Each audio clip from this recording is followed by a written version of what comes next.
Actually Sambhal sir சொன்னார் பார்த்தீங்களா, ஒரு சொந்த மாதிரி எல்லாருமே ஒரு மாதம் ஒரு 35 days வந்து நாங்கள் ஃபாரஸ்ட்டுக்குள்ளே இருந்தோம். நிஜமாக பார்த்தீங்கன்னா எல்லாருமே ஷெட்யூல் முடிச்சுட்டு வரும்போது பார்த்தீங்கன்னா பயங்கரமாக அழுதுட்டாங்க.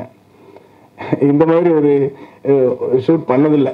ஏன்னா அப்படி ஒரு ஃபேமிலியாக, அதுக்கு மெயின் ரீசன் பார்த்தீங்கன்னா எங்களுக்கு யாருக்குமே சிக்னல் கிடையாது. எல்லாரும் ஒருத்தங்க மூஞ்சை பார்த்து பேசி தான் ஆகணும்.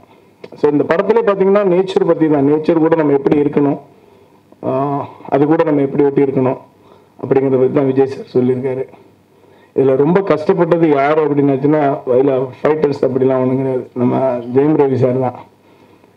அவர்கிட்ட நான் அடிக்கடி சொல்லிக்கிட்டே இருப்பேன், அசிஸ்டண்டாக இருந்த காலத்துலேருந்தே நீங்கள் என்கிட்ட மாட்டிக்கிட்டு ரொம்ப முழிக்கிறீங்க, உங்களை போட்டு தொகைன்னு துவைச்சிக்கிட்டு இருக்கிறேன் அப்படின்னு எப்போவுமே சிரிச்சுக்கிட்டு அவர் பண்ணுறது அப்படி தான். அந்த படத்துக்கு வந்து இந்த படத்தில் வந்து மரம் ஏறணும்லாம் நீங்கள் பார்த்துருப்பீங்க ட்ரெய்லர் ஷாட்டில்.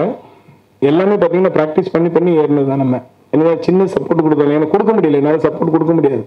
அவருக்கு இந்த பாடி ஹார்னஸ்லாம் போடுற லெவலுக்கு ட்ரெஸ் இல்லை.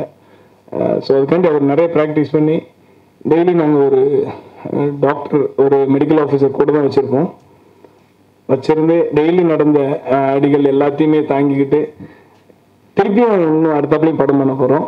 திருப்பியும் இதே விஷயம் தான் நடக்குதுக்குள்ள. பட் இந்த படம் கண்டிப்பாக வந்து எல்லாரையும் தேட்டர் விட்டு போகும்போது எல்லாரும் மனசுலேயும் நிற்கும். இந்த படத்துக்கு உங்களோட சப்போர்ட் ரொம்ப முக்கியம். நீங்கள் எல்லோரும் கொடுப்பீங்கன்னு வச்சுக்கிறேன். Thank you very much.